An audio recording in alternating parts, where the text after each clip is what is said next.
Do livro A Mulher que Escreveu a Bíblia. Com essa maravilhosa perspectiva, vesti-me rapidamente e ordenei que a maquiadora comparecesse com urgência. Não é preciso, atalhou a encarregada. Hoje não será preciso. Como não será preciso? Mas o rei... O rei disse que não é preciso. Vamos logo, ele está te esperando. De novo a marcha por longos e sombrios corredores. Mas, surpresa, não em direção aos aposentos reais. Em vez disso, fomos para a sala do trono, o que de imediato me deixou intrigada e preocupada.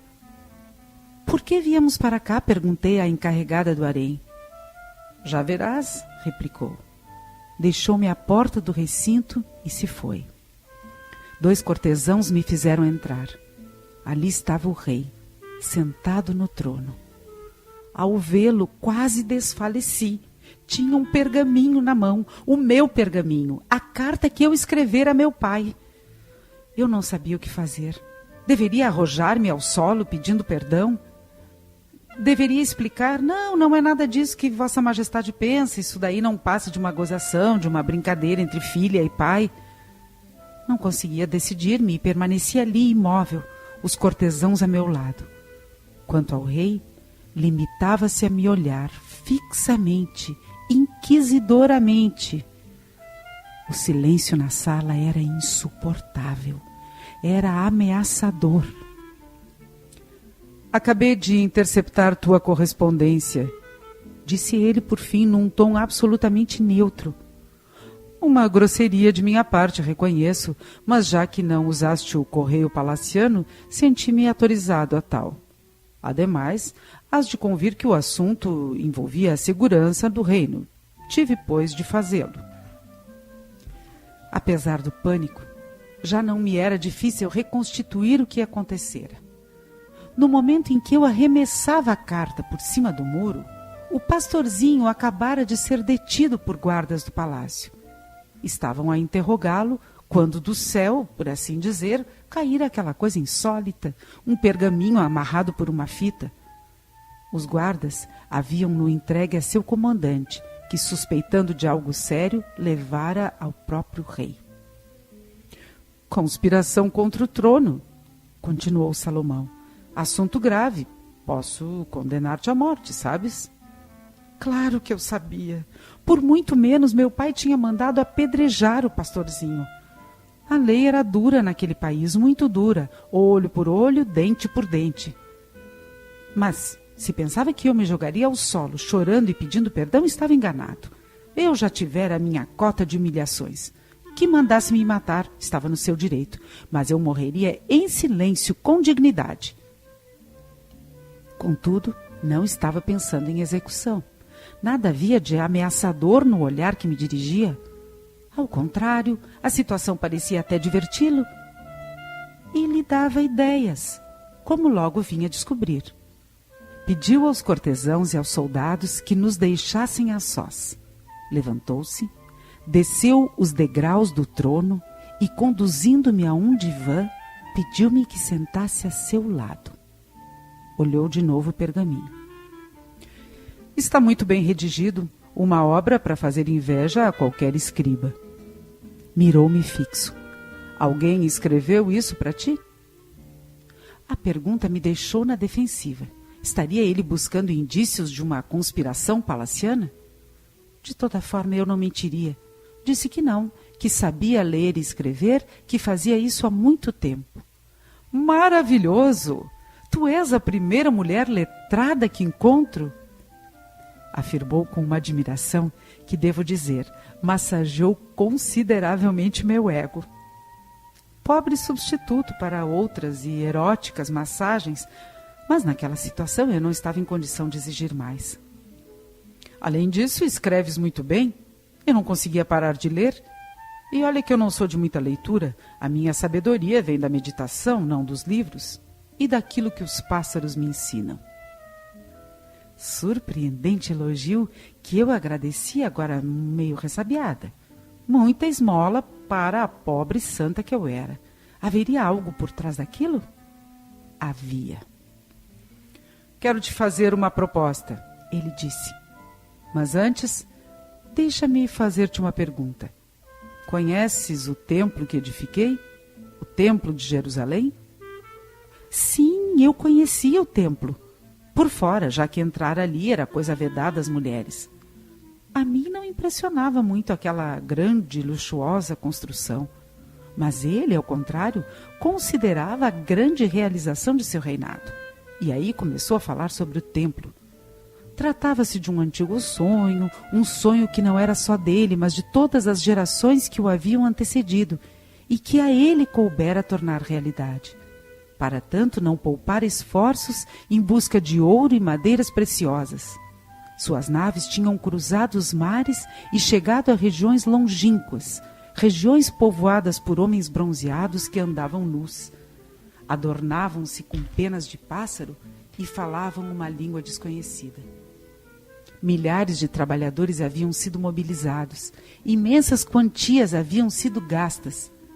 Mas ao cabo de 13 anos, o templo estava praticamente pronto, testemunhando a presença de Deus e transformando-se num símbolo de unidade religiosa. Peregrinos agora vinham de todo o país para ali orar, para fazer sacrifícios. Jerusalém se havia tornado cidade sagrada, além de capital política, o que ele considerava um êxito pessoal, uma consagração. Verdade que tinha meio caminho andado, graças à ideia de um Deus único. A proibição de ídolos havia ajudado muito, porque cada ídolo é a expressão de um grupo, e cada grupo tem os seus interesses. O templo representara a superação dos interesses grupais, traduzia a unidade nacional. Mas, ele ponderou com certa tristeza, é uma obra física, uma coisa material. Espero que resista por muitos séculos, mas quem garante que isso acontecerá? Quem garante que não será destruído? Não quero ser lembrado por ruínas, quero ser lembrado por algo que dure para sempre. Sabes o quê? Fez uma pausa, olhou-me e anunciou solene. Um livro. Um livro que conte a história da humanidade, de nosso povo. Um livro que seja a base da civilização. Claro, o livro como objeto também é perecível, mas o conteúdo do livro não. É uma mensagem que passa de geração em geração, que fica na cabeça das pessoas e que se espalha pelo mundo. O livro é dinâmico. O livro se dissemina como as sementes que o vento leva. Tomou-me a mão. Deus tomou-me a mão, o meu amado tomou-me a mão, enfim, isso acontecia. Deus, faça com que ele diga agora, que me ama. Faz, Deus, por favor, Deus. Não. Quero que escrevas esse livro. Quero que descrevas a trajetória de nossa gente através do tempo. Quero que fales de nossos patriarcas, de nossos profetas, de nossos reis, de nossas mulheres. E quero uma narrativa linda, tão bem escrita como essa carta que enviaste a teu pai. Quero um livro que as gerações leiam com respeito, mas também com encanto. Eu estava estarrecida, para dizer o mínimo. Um livro? Era isso que ele queria de mim? Um livro? Não queria então me levar para a cama? Não queria fazer amor comigo? Queria um livro? A proposta despertou em mim sentimentos contraditórios. De um lado era uma decepção, mais uma. Em vez de uma declaração de amor, uma proposta editorial. De outro lado, contudo, eu me sentia lisonjada com a escolha. Prova de que reconhecia em mim um valor. Não era o valor que eu mais prezaria, eu queria que me valorizasse como mulher, como amante. Isso não obtivera ainda. Paciência?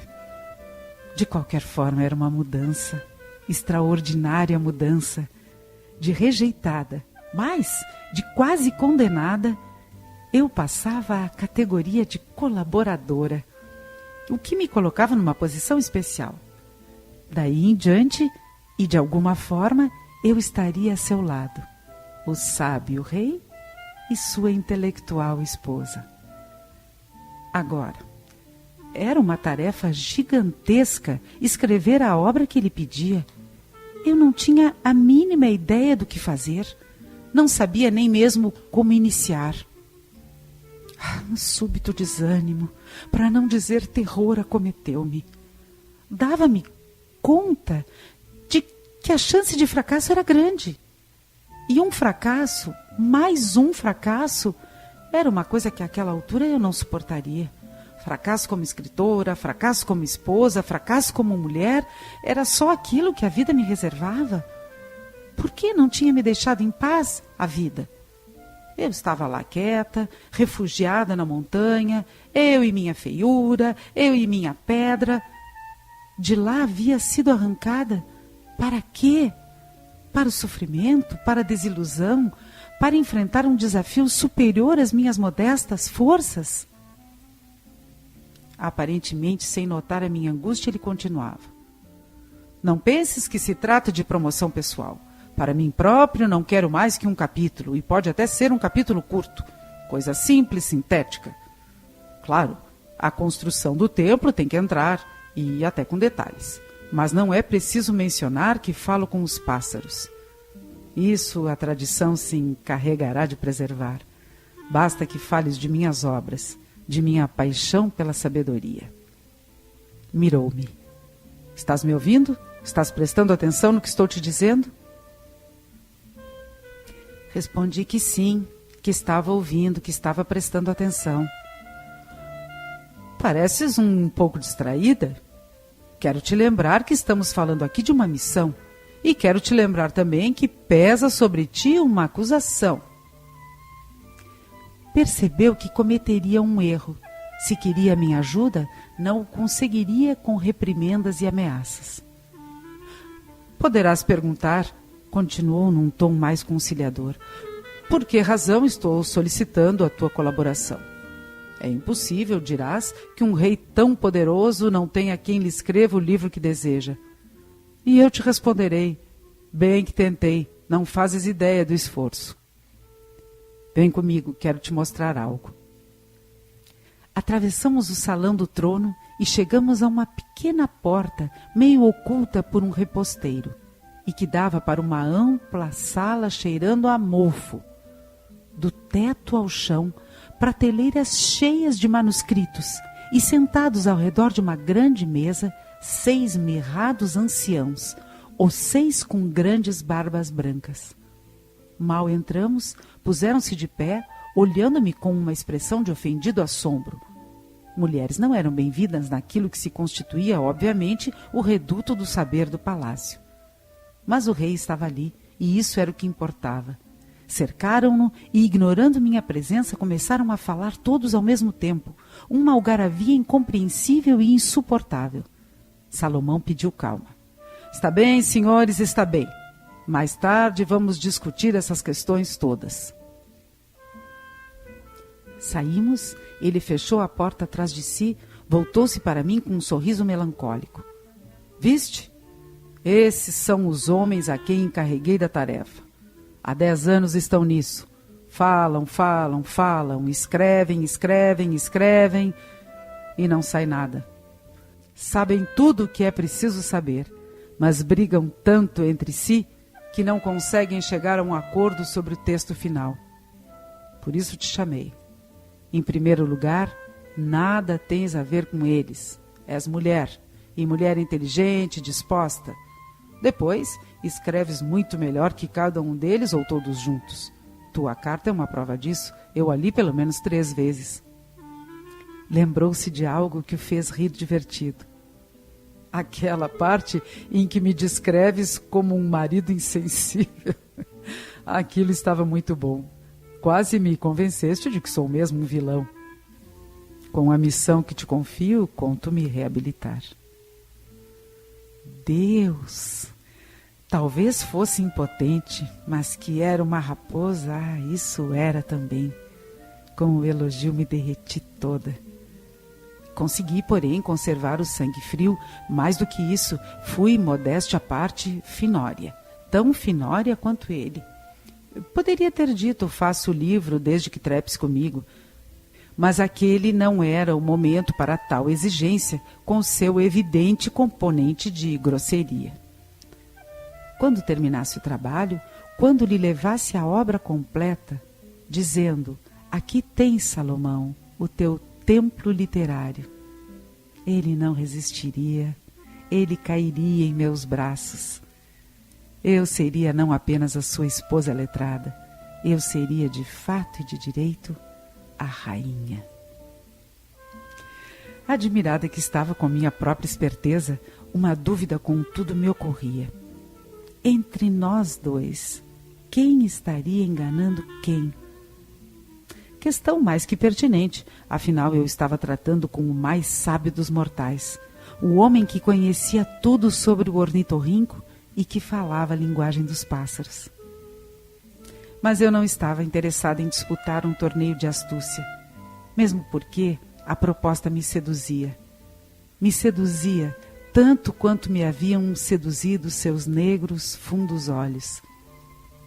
Escrever aquele livro não seria só uma realização para ele, seria uma realização para mim também.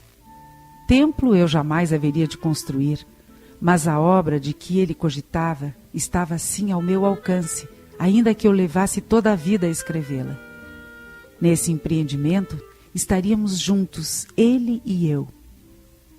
Se não partilhávamos a cama, pelo menos partilharíamos um objetivo comum.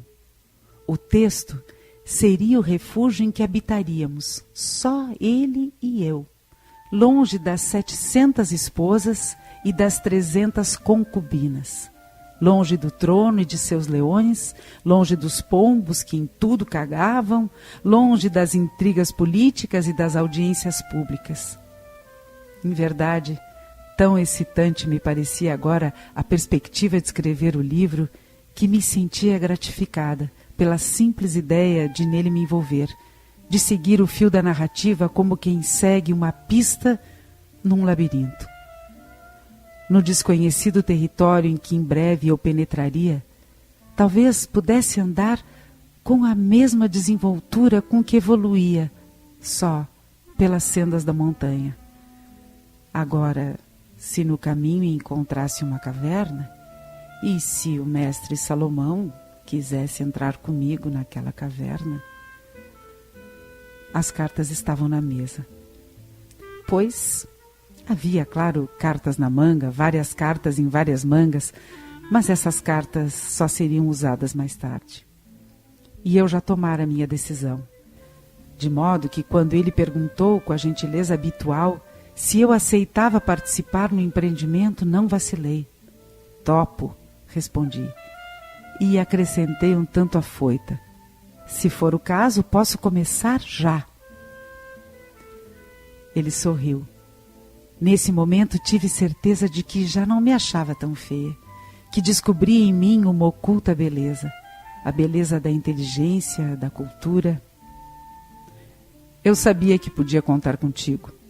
Vou avisar os anciãos que a partir de agora és oficialmente a redatora. Amanhã mesmo darás início ao trabalho.